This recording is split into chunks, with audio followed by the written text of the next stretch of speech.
Okay, so hello everyone. So welcome to our study abroad podcast series. And this time we have Sahil Ahuja from Singapore with us. So welcome Sahil to our podcast. Thank you, Vishal. Thank you for having me. So let's move to our discussion points, the questions that we prepared for you. So Sahil, please tell us how did you decide to go abroad for study? So it was actually quite linear. I did my undergraduation from Delhi University. I did a BCom honors, and I've always been a business student for that matter.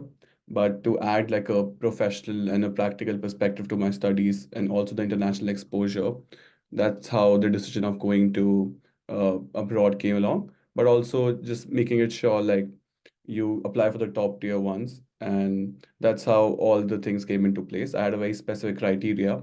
I was working for 1.5 years before I eventually decided to go for a master's. And I had like a very particular criteria of doing like a 1 year international uh, top tier business school master's. So that's how I ended up applying to INSEAD.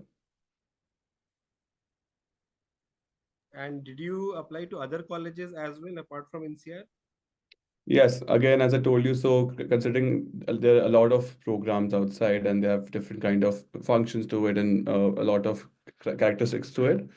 For me, it was personally, it has to be a top ranked one. Secondly, it has to offer me a 1 year program. So for that, my list boiled down to two of the international universities, which was London Business School and INSEAD, and I got into INSEAD. So that happened. So that's why like just two of the colleges I applied to. You applied to two of the colleges.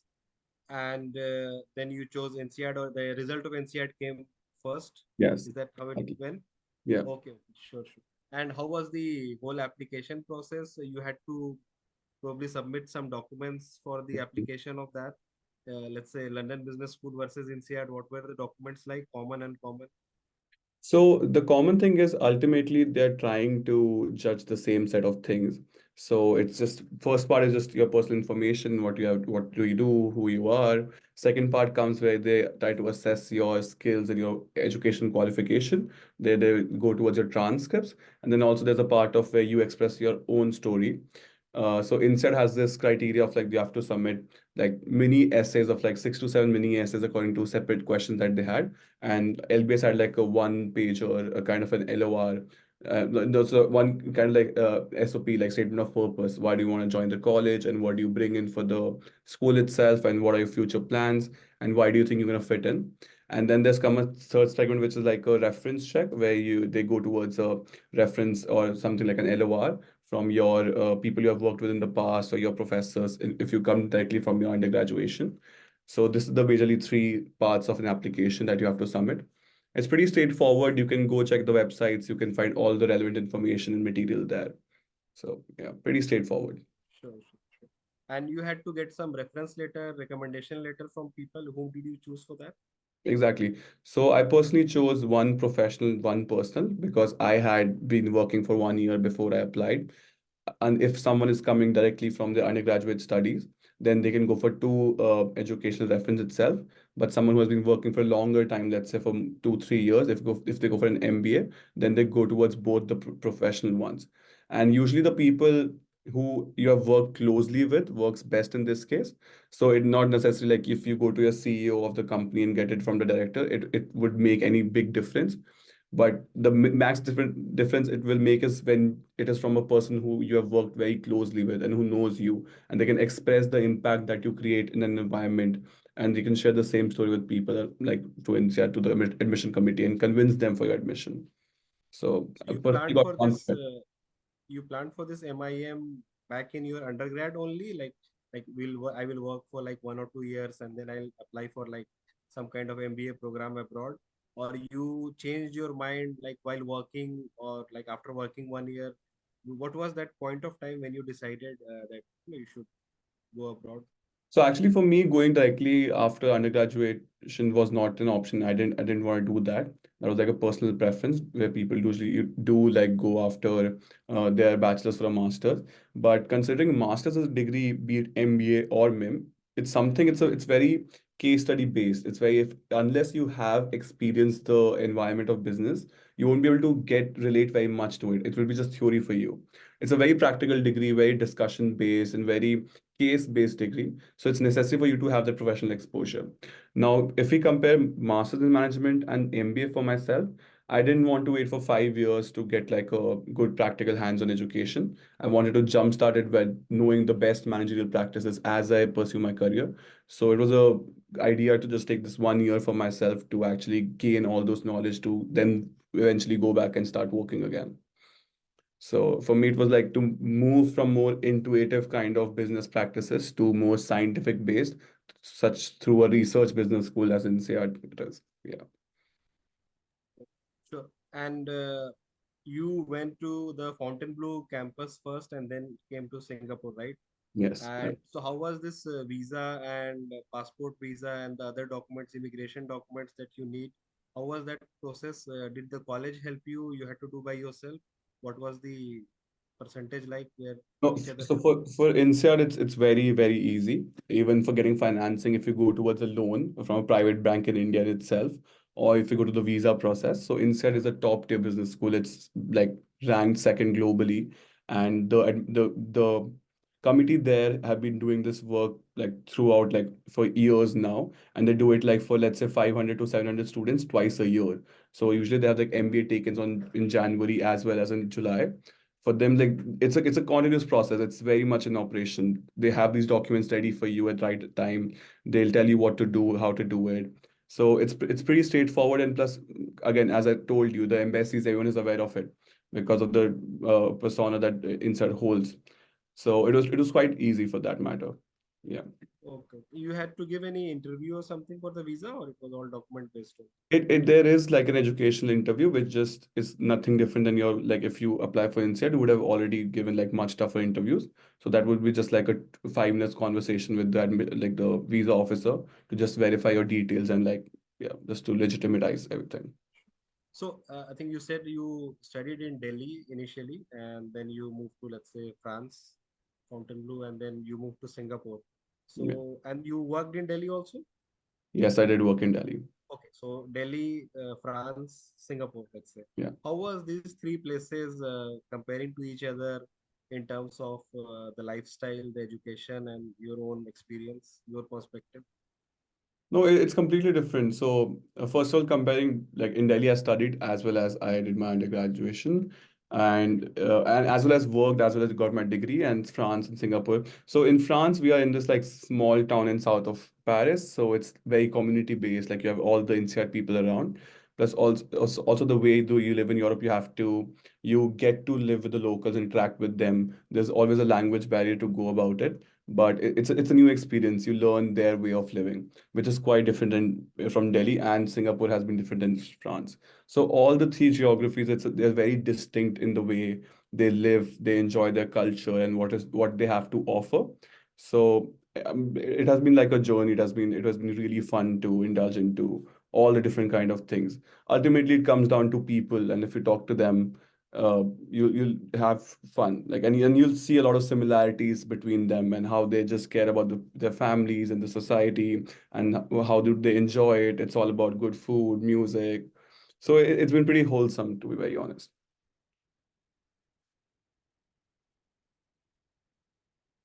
And how was the food like? Like it's a Delhi, you were maybe used to Yeah. eating some food. Then in France, maybe you might be getting some boiled food. And Singapore, again, coming to that Chinese version. How Yeah. was that food transition? Maybe your experience and your peers, how was that?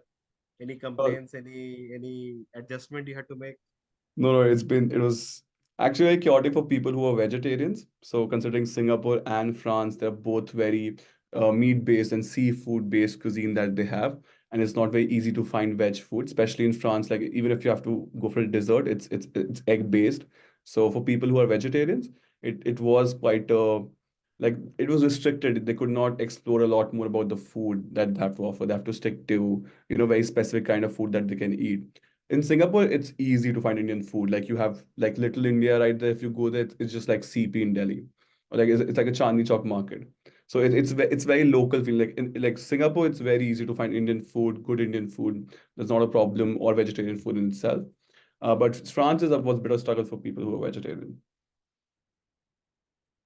And how many students are there in your batch, approx? So we have 180 students in our batch. 180 students. And like you might be doing a lot of activities that make you closer to each other, like networking wise and peer group discussion, etc. So how do you see the peer group interaction between different countries? No, actually, that has been quite a journey. When I used to think that I know how to work in teams, when you say that in application, oh, I know how to work in teams, but I realized like once I came here that no, like we clearly do not, because but it's amazing the way you learn about cultures. In the beginning, there's always a friction because you're interacting for the first time. People do come with certain kind of pre-assumption about other cultures, but when you start interacting more, so our degree is very much team based. Like every class that you take, it has to involve a group project. And plus INSEAD in itself, they make sure that you interact with as many people as possible during your time here. So your groups keep on changing for every assignment, for every kind of activity or extracurricular thing you do. And you make your own clubs as well. You make your own friends that you work with, have food with, dinner with. Like it's a regular thing. We have certain initiatives by the students themselves to make sure that you interact with different cultures and learn their stories, or you can yourself go and make an initiative for that because people are very open for a conversation and have like a meal together. So overall, it's a collective effect between students of between at INSEAD and your personal self, and it's going to be like amazing. And you learn about culture so much by the end of like it's like a 10 months crash course on basically knowing about global cultures. Like with 180 students coming from almost like 30, 40 plus nations, it's splendid. To be very honest, yeah. And so you studied in Delhi, DU, and maybe DU has a culture, Delhi University. Then let's say you move to France and you move to Singapore. How do you see the teaching style, the professor, the way they teach?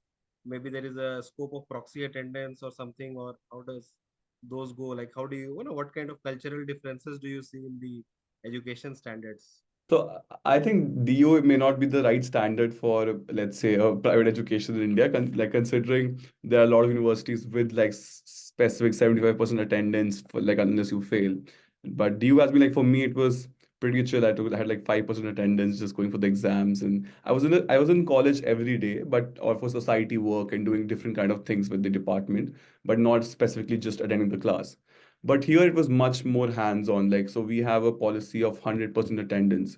Like you can just miss, let's say, 1 or 3 sessions in 6 weeks. Otherwise, they'll fail you the subject. You have to come back again to do it. So for that matter, it was pretty much for me going every day to class was something new, which was not something I had done ever in my life after school.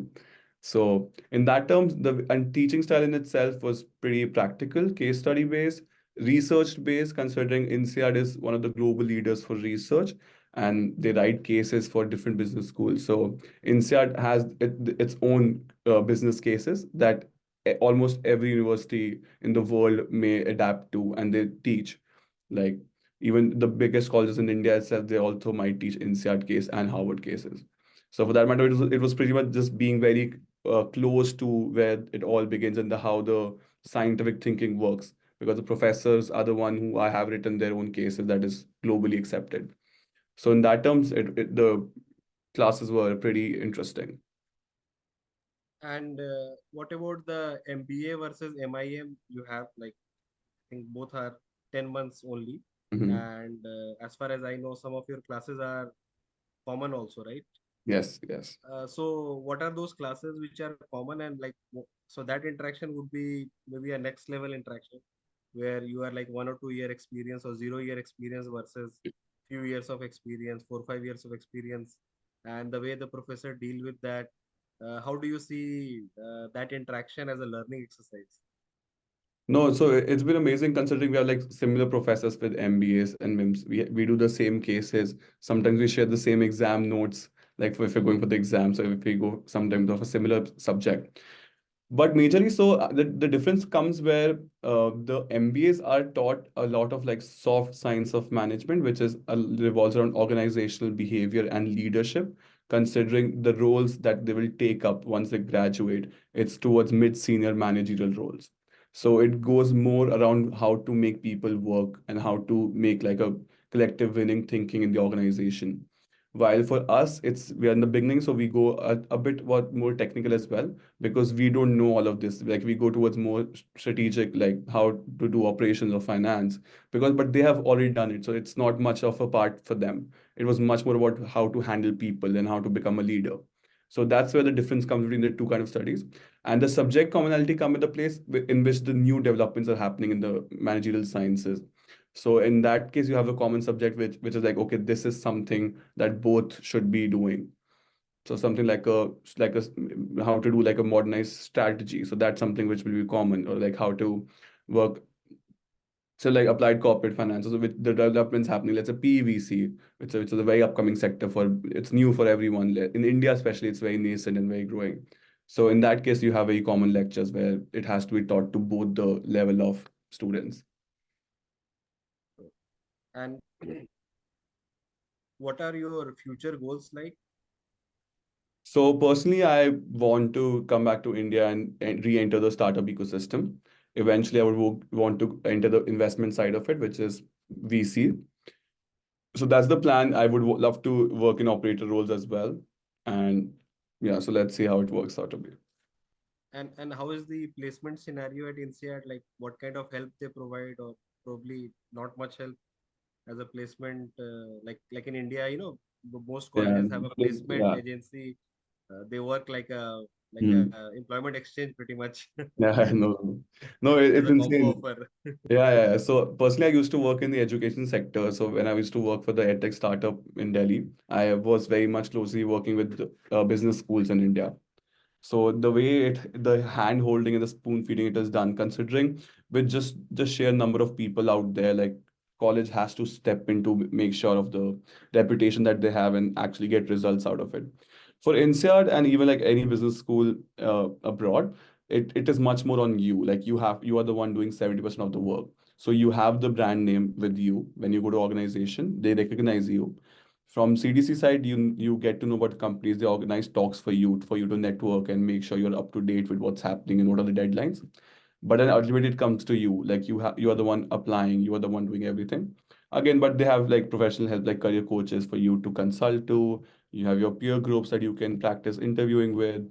So it's a environment in that case they create for you to work of the best of your capabilities. Otherwise, in India, it's just like the on-campus placement. People come in, like take 10, 20 students easy. It's not a similar case here, though.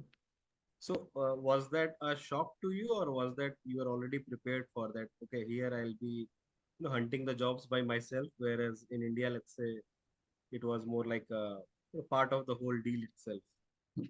No, so personally, camp like jobs was like whenever you go to business school, job is something very important. But for me, it was much more about learnings in the network and the experience of it. And I was aware of it considering I had spoken to some of the seniors before joining it, like who had just graduated. So not a shocker once here, but again, it's a very different culture, a very different thing to adapt to, and something that's also adds up to your plate. So now you have more work to do. So that's something a factor that I'm facing here, and a lot more people are facing now. It gets after a point, it gets like when there's a placement season, it's get very hectic because now you have to handle academics and placement for yourself. So there's always like a sense of uncertainty which sometimes disrupt the learning, but ultimately that's what makes you a better human and how to manage your time. And I mean that's learning in itself, which is essential for you to enter the business world. I think the peer group is also teaching you that job hunting also, because everybody is hunting here and there, Definitely, and yeah, everyone is exactly. going to tell their success story or Yeah. failure stories. Every Mm. day there is that case study also happening as a side. Yeah. No, you have something to learn from everyone here. It's interesting people. Sure, sure. And regarding the accommodation, are you free to choose all the accommodation throughout this 10 months, or there are some set of accommodation help by the college? No, so inside infrastructure doesn't have accommodation in itself, but they do have like a list of trusted providers. Because now if you go to Singapore or France, so there's some housing support set up by past INSEAD students who saw a gap in the market. Now they have like specific companies who are working with the organization they have trusted sources like and brokers that you can work with. Considering again, as I told, like every 10 months are like 500 new people. Every 6 months, like 500, 700 new people are coming in on both campuses. Like they have like a churn cycle, like people leave, new people enter. So there's a very good network for you to have an accessibility. So that's not a problem either. Yeah, I guess a lot of people, some people would have seen that as a business opportunity. Yeah, definitely. Even inside people themselves, they started it at Singapore, like some alums. Yeah, sure. So, Sahil, we are coming to the end of the podcast. So, what will be your advice to the younger version of you and let's say your potential juniors if they are planning to study abroad, like a MIM program from different colleges? So, what are the factors they should consider in their brain to shortlist the colleges? Okay, that's a long list I can tell. So some of the mistakes like you see people making as well. So one thing for sure is like if you come to a program like INSEAD Masters in Management, you have a certain kind of clarity to what you want to do. And considering because it matters to when you choose the business school as well. Like, so if you want to work in India, if you want to work in Europe, if you want to work in Asia Pacific or want to work in US, so it's going to differ. Your entire goal changes there. So that's how you make a list. So start with the requirements first and then go to the college because every college cannot offer everything. So you have a certain kind of pros and cons. So match your needs to the right kind of college.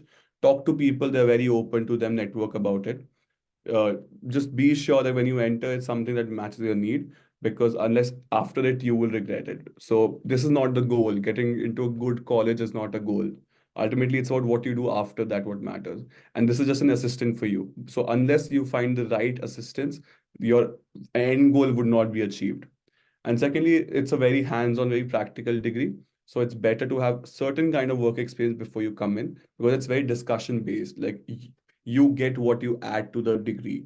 So unless you have the experience that you do not cannot share, your learnings are also limited to a certain extent. So it's always better to get experience to do an MBA or a MIM because that's just going to enhance your learning even more. I mean, that's pretty it. Also, the last thing when you're applying for it, a very specific tip, try to show impact. Don't think, okay, like considering all the websites say, okay, we have astronauts and we have this Olympic gold medal people coming for a business school degree. But you're going to fit very right in if you have a clear goal in your mind. So don't worry and just show the impact you have created in your life in the past, wherever you have been. And just don't worry, it'll be very easy and smooth ride. Thank you, Sahil, for your insights and knowledge sharing to the potential juniors that Mm. might be watching this podcast. So, thank you for your time, and we'll be in touch. And Yeah, hopefully, we'll perfect. meet somewhere. Yeah, thank Okay. you, Vishal. Thank you so much. It was a pleasure.